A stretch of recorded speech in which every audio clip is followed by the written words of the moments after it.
Hey everyone, Mr. Happy here, and welcome to Mondays with Mr. Happy, aka Mr. Happy Mondays, the weekly Q&A show where you ask me questions and I answer them. This one's live this week. I think it's the last 2 weeks we haven't done them live. So after the questions that are on the forums, I will have time for some Twitch questions again, assuming there's any that I think can go in the video in the first place. Without further ado though, because we had a huge long intro last week, and if you didn't watch the whole intro last week or you're watching this week, I'd highly recommend you go and watch it in the first place.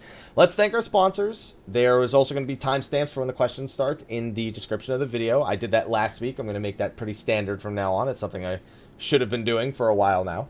But we got to thank our sponsors over on Patreon before we go any further. They've been supporting the channel against hashtag demonetized, and of course we shout them all out, or at least the ones that all qualify for the shout out in the first place. So we have our standard sponsors. I'm going to do the Patron of... I did the Patron of Light at the end last week because the Patron of Light I have separate on the list. So technically, I guess I could do it now since I'm already talking about it. Khuja Cross and the Advent Free Company on Jenova, our Patron of Light, the top patron amongst all of them, going above and beyond, along with the screenshot that we have on the screen. I actually have it at the bottom of the list because I do it from the way I'm going to be reading it. So what I need to do is I need to take the list and I need to swap it so that way it's at the top, and then I start from the lowest tier patrons and then move our way up to the elite and the premium. But Khuja Cross, thank you as per always for supporting.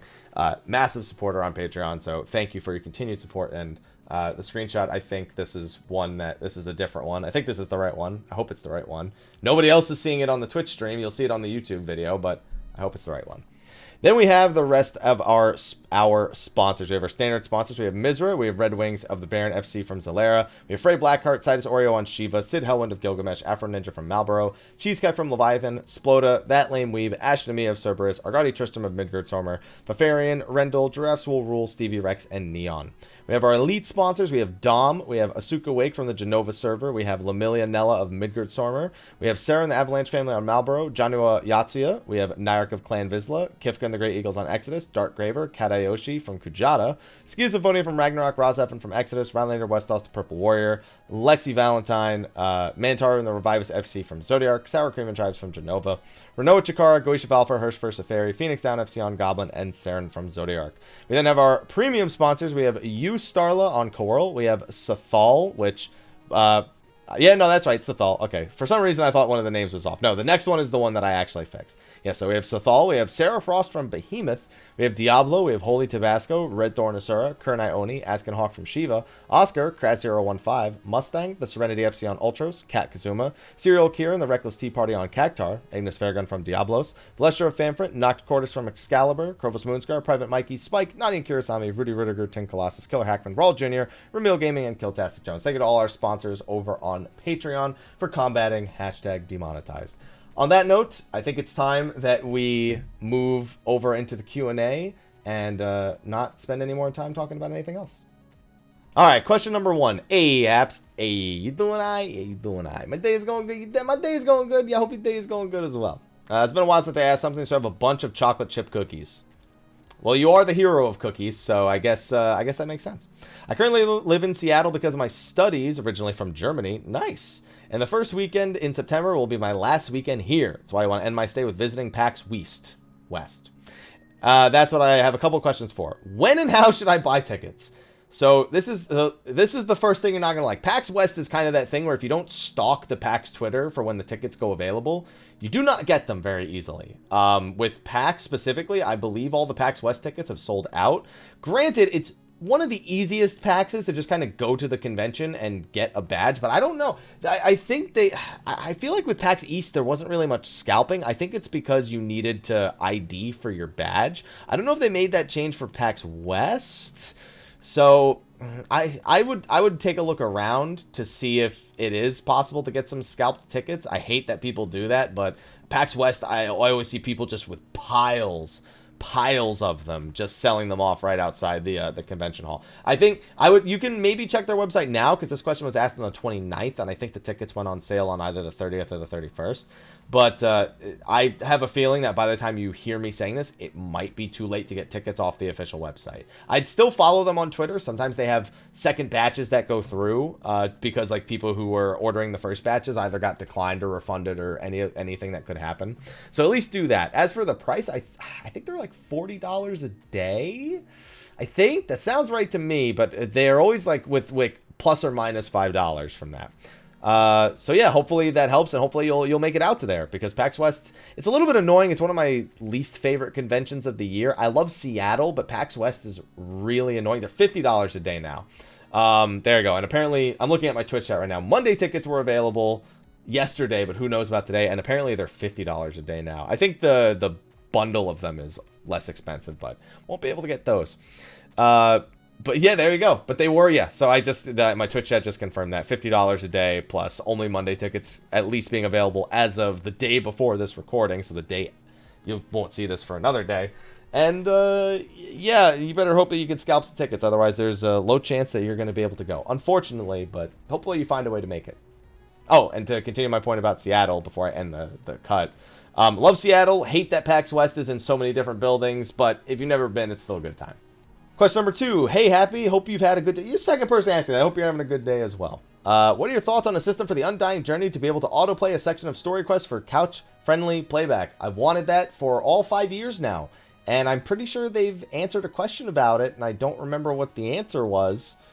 But no, we've wanted that for a pretty long time. I know me and many other people have definitely been requesting that, but I approve, and I hope one day they do it. Yet they haven't shown an inclination to do it, so... Question number 3. Hey, Haps, how you doing? I'm doing all right. You doing all right? You asked me if I'm doing all right? I'm doing all right. You doing all right? You said the question, I'm doing all right? You doing all right? Long time since I asked anything, but I'm back with another question. All right, let's get to it then. This might be a dumb question. It's a great thing to precede it. I skipped my cutscenes until 2.55, so if this was answered, sorry ahead of time. The actual question, do we know anything about where your character in 14 you play as came from? So it's implied that well, it's not implied. Each of the races and the different clans all have an origin point. It's just kind of assumed that whatever the customs or whatever the history of your character or of your chosen race and clan actually is where your origin is. You're an adventurer coming from a faraway land, and then you find out all this other stuff. You figure out who you are, you know, what your gift is, all that stuff. And so it's assumed that just your backstory before that point is just a generic backstory of whatever clan of whatever race you are actually is. So if you want to make that up, if you're a role player, a lot of the times they make, you know, they make stories about their characters from before they started playing the game, and that's how they go forward. But I think that's kind of like the canonical history to the actual characters, is just that it's from wherever you're supposed to be coming from. I think that's it. Question number 4. Hey, Haps, how you doing? You doing all right? I'm doing all right. You doing all right? You doing all right? You doing all right? All right, there you go. So it's been about 5 years since 2.0 released, and personally, that's when I started playing the game. Good, because 1.0 was terrible. So, so it's a good thing you didn't start playing until 2.0. Now my question is pretty simple. Has it been 5 years in-game as well? Like, has it been 5 Eorzean years since we started 2.0? So there's some theories about this, and I don't think anything's ever been explicitly stated regarding that. But I think the current theory is that the events take place within a 1-year bubble of time. Basically meaning that regardless of how many things have actually come to pass, it's all happened within a year. And that as events happen, they kind of fill in the gaps of the year, and it just continues to stretch so that not much time has actually passed. I don't know if that's actually the case anymore, if there was ever any sort of confirmation on that. I think that one confirmed thing we have is between the end of A Realm Reborn and the beginning of Heavensward, that's considered 1 month in game. I think that's the only one I know for certain has actually, like, where time has taken place. And I don't know about that. According to 4.3, though, according to my Twitch chat, the Doman and Alamigan Resistance has been around for a year total. Now, we know that those existed before we were there. So I guess that kind of almost supports it, because it means that while we've been working with them, it's been within that 1 year time frame. Or 4.0 to 4.3 specifically. Oh, okay, so that would completely shatter the 1 year bubble theory. So I guess that theory's been completely thrown out the window. You'd have to, I guess, kind of take certain parts about different parts of the game and I guess kind of add them together. But at the very least, assuming all of these statements I'm reading in the chat is correct, it's not been 5 years, but it's been at least more than a year, or a year and several months at the minimum. But I don't think it's been a full 5 years, because we'd see a lot more changes in the characters, our own excluded, but we'd see a lot more changes in the characters if it was actually 5 years. All right, next question on the forums. Ahabs, I'm back in the game, and thus we return to the question roulette, shall we? By the way, that wasn't a question. So, we have the Namazu and the Echo. We have the Dark Knight's Blood Spiller. Oh god, I don't want to open up another Dark Knight can of worms. And the Namazu Beast Tripe mount. Tripe is interesting. I'm going to go with Namazu and the Echo. When I'm doing the Namazu dailies and I want to go to the toolbox, craft the stuff, talk to the Namazu. Instead of talking to the Namazu, take the stuff from toolbox and craft. I can't use my Echo to see, oh, the Namazu wants something crafted for me instead of talking to the Echo. I'm confused about this. Is that what this doesn't seem like a question. That's the way the Echo doesn't just kind of, you don't just, it's a quest. Like, it's just a quest. I think you're thinking about it too much. I actually don't even know what the question was. I'm assuming you're asking, why can't I just use my Echo to determine what it wants? Because it would probably take longer to live out what he wants. Also, the Echo shows you a vision of the past. It doesn't let you read it's not a future tool. It lets you experience as if you were there events of the past. It also lets you see AoE markers. Fun story. So no, I don't think you can use the Echo for this. It doesn't make you a mind reader. You can see into the past. So no, but however, I will say that if you've done a quest enough times, you're like, hey, this guy's telling me to do this exact same thing. You know, your character might figure it out, but, you know, a quest is a quest. I wouldn't think too much more in depth about it. Question number 6. Hey, Haps. So, with Ultimate coming, here's a question about Ultimate. Yes, it's the same question I put in the roulette last week. Would you like for Ultimate to have a mechanism similar to Silent Hills 2, where on hard mode the puzzle had 2 variants? I don't think you have to even ask about Silent Hill 2. So in 14, you could have 2 boss patterns with one being select. I think we need to compare that. I think you could have just asked if there was 2 different patterns, which is not all that abnormal. It's not like that's exclusive to Silent Hill 2. One being selected upon entering the instance. So, but here's the thing about here's the problem with having patterns being determined, as opposed to having a mechanic be at least somewhat random, but happening at a consistent time. If there's a pattern that's easier, it's always the pattern you're going to go for. I mean, you could technically look at Guardian, for example. Guardian has 2 distinct patterns that have at least 1 point of variance. You know, as soon as you identify the very first program that Guardian executes, you will know 100% what every program will be up until the second time he has a choice of doing Biblio or Dataluma. That's the only one you can't determine in advance. So that's like 1, 2, 3, 4, 5, 6. That's like the 7th one. The 7th and the 8th one, it's random which order those will be in. But that's determined like as soon as you pull the boss. And no matter what, you're still being forced to, outside of DPSing so fast you don't have to do the end of the fight, you're being forced to do all of the mechanics overall. But when you enter, or when the mechanics are being mirrored, like, you don't, like, we already have what you're describing. It's just that the way it's determined is not determined in the way that you're describing it. Ultimately, if there are 2 completely separate patterns and you can lock yourself into one of them through any sort of means, then whichever one is easier is going to be the one that people just default to. People would be absolutely willing, if it was determined upon entering an instance what pattern you were to have, people would just leave the instance and come back until they got the pattern that they wanted that was easier to deal with for the duration of their instance. So it's always about having mechanics that can happen either in a somewhat random order or on random targets or with random locations, but still making the pattern for the mechanics the same. It's like let's use Heaven's Fall Trio as an example. Heaven's Fall Trio, no matter what you do, it always happens in the same spot in Unending Coil. It always has 2 dive bombs followed by the Heavens Fall in the center of the room, well, followed by Mega Flares, followed by the Heavens Fall in the center of the room, followed by the Mega Flare towers exploding, followed by the rotating either clockwise or counterclockwise pattern, plus shooting the I forget what the black hole looking things are that it shoots at people. I think they're called hypernovas. The hypernovas that she shoots at people, and ending with a stack marker and a giga flare. All of those are consistent, but where the towers are actually going to be, where the mega flare circles on the ground are actually going to appear, what direction the dive bombs actually come from, what pattern the actual 3 bosses are in, all of those are the random factors that you have to deal with. Which direction the thing actually rotates, which order people get hypernovas shot at them, all those things are random within what is ultimately a preset mechanic. And that's where patterns just kind of go to the wayside. It's something that requires a little bit more reaction, and it's something, but at the same time, it's something that's consistent. You can always at least be somewhat prepared for the outcome that is going to be coming. So I don't think what you're suggesting is anything that necessarily improves the gameplay experience, because no matter what, they still need to be designed in such a way where it's consistent with certain random factors that you have to adjust to. Also, motorcycle.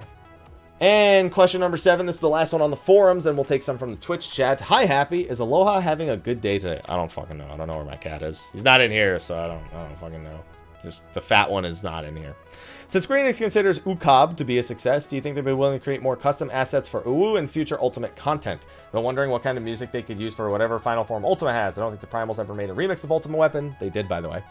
Do you think they'd make one just for Ultimate? So, new assets aren't necessarily something they won't do. Even in Unending Coil of Bahamut, I mean, the seventh Umbrella mechanic on top of, you know, the entire cinematic with Phoenix versus Bahamut versus Golden Bahamut, you know, all that stuff was somewhat new assets, but the entire idea behind Ultimate, and this is why it's only ever going to be fights that already exist in the game, is because one of the things that really helps with the development process for it is not needing to have the teams that do a lot of asset work make new things. It's about reusing old things and using them in a more hardcore, in a more interesting way. So they do create some custom assets, or they do use things that aren't considered standard. One example, Unending Coil of Bahamut, that music in Golden Bahamut phase isn't new, but they never used it in an actual encounter in the game. It was only in the Flames of Truth trailer that was fully released after the original Turn 13, or I guess the original Final Coil had been defeated sometime after that.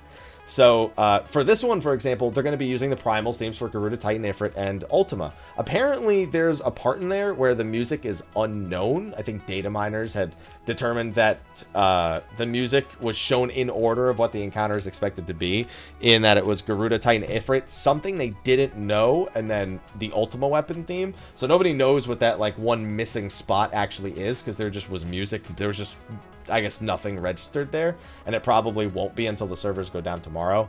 But I don't think they'll make more custom assets. I think that any time they can spend making a lot of unique and custom assets is generally going to be spent on things that are new to the game overall and aren't about reusing old assets. Things like Eureka, things like Heaven on High, things like new map locations, you know, working on development for more zones, things like that. I just feel like they'd rather put more time or more assets into those things that more people get to see, and just continue to do Ultimate the way they've done it. Not to say they won't do it, but I don't ever expect a ton of new assets going into Ultimate encounters overall. But anyway, that's the last question on the forum. So Twitch chat, if you guys have some questions, I'll read through them, see if any are good for the video, and I'll throw those in as well. So Twitch chat, let's get started. All right, here's a real simple one from for the Mondays with Mr. Happy. Mr. Happy, what are you hoping gets announced at E3? Honestly, Devil May Cry 5 is probably my biggest thing about E3. I know some people are probably wondering about other titles I might be anticipating. For one, I have zero anticipation for anything 7 Remake related. If there's anything 7 Remake related, I'd expect it to be an open statement about their current place in development, because obviously they they pulled Final Fantasy 7 Remake out from the third-party developers that were helping with them, or helping them develop it as a multi-episodic thing. Who knows if it's even going to be a quote episodic style thing anymore? Who knows how much progress they actually have? I'd assume that as soon as they pulled it out, they had to start over, but they haven't given us much in the way of information, so I would expect very little about that. It's mostly going to be about Kingdom Hearts 3 from Square Enix.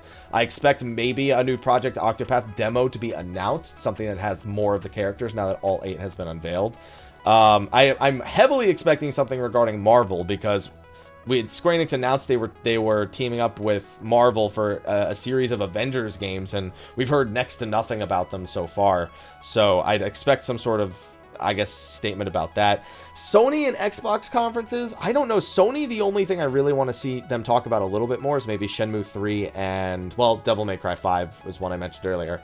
And what was the other one? From Software, I think last year at the Sony conference, had a game people thought would be Bloodborne 2. Some people thought it would be Tenchu, or a sequel to the Tenchu series. Whatever the From Software title is, that's something I hope to appear there as well. An announcement of the official date for Monster Hunter World PC is something I hope to expect, as well as what maybe they're planning on doing for it. The Xbox conference, who the fuck cares? Nintendo, I don't know, man. Nintendo, I always have the same wish list. A new F-Zero is always high on the top of my list there. Pokemon, they already talked about Let's Go Pikachu, Let's Go Eevee, which I'm not really a big fan of. Nintendo always has some good stuff. They always have a bunch of stuff I go, wow, that is a complete waste of my time. And then there's always like a couple of things where I'm like, all right, that was pretty worth it. I'm expecting to see a few more things announced for the Switch as ports. And I don't know, just leave the Labo alone. No one cares. Smash Bros, maybe. That's another one, yeah. I actually think this is going to be a good year for E3. Like, the more I think about, the more I'm really looking forward to. I normally would have said I don't know what we'll see from Bethesda, but Fallout 76 was announced in a very, Bethesda-style way recently. I would like to see a Fallout 3 Anniversary Edition, because the anniversary is, kind of upon us. So I don't know how many platforms they do it for, but either way, I mean, they could really do it for all of them if they wanted to. So I don't know. There's actually a lot of things, and Fallout's a game franchise I'm a huge fan of. Devil May Cry, the original. I actually even like DMC Devil May Cry, but it's just I prefer old Dante over new Dante. So I'm hoping to see some stuff there. There's a lot of stuff there. I don't think I could possibly just narrow it all down, but I think it's going to be an insanely awesome year for E3. I was not nearly this excited the last couple of years. 2 years ago blew me away. Last year was whatever for me, and then this year I've got some high expectations for this year. To follow up with that one, more specifically, another question: what do you think will happen at the E3 live letter for Final Fantasy XIV? I don't expect much. I think they'll talk about what they've seen from people with Ultimate. If Ultimate's been beaten by then they'll probably acknowledge the World First team. Other than that, I mostly expected to maybe preview Heaven on High or Pagos a little bit more.